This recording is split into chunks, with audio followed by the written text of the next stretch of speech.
Then the July LSAT is when the real transition starts. And it's kind of weird. Half of test takers will get the digital format, which is going to be on a tablet. The other half of test takers will get the paper and pencil format, as it always has been. LSAC will choose for you, and you will not get any advance notice. So be ready for that if you're going for July.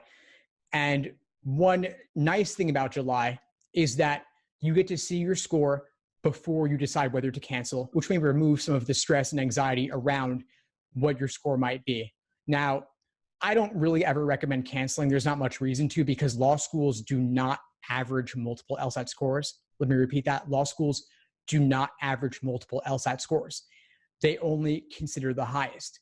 And so for that reason, there's really never a reason to cancel unless you know for a fact that something went terribly wrong.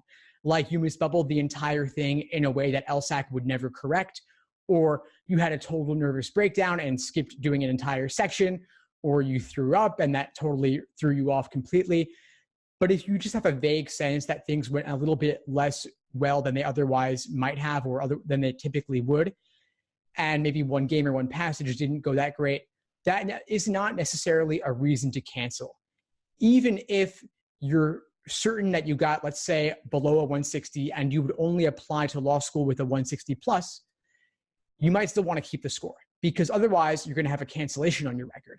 And a cancellation is a lot more ambiguous than any score is. Even if you wouldn't love to show adcoms a 157 and you feel like that's what you got, the cancellation is a big question mark. For all they know, you got a 140 and you might not want to apply with the 140.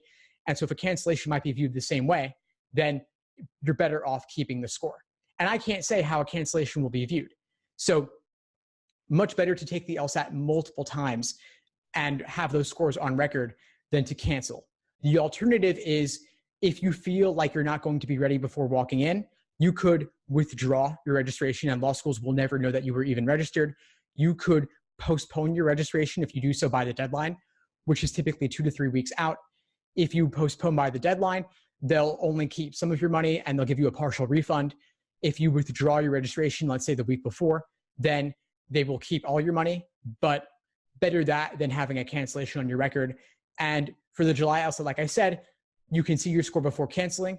And if you cancel, they'll give you a free LSAT registration for a future test date. So that could save you nearly $200, but I still would not really consider that, because it's a drop in the bucket compared to law school expenses, to tuition, to opportunity costs. And so for that reason, try not to be penny wise and pound foolish. Do what's best for you regardless of the fees.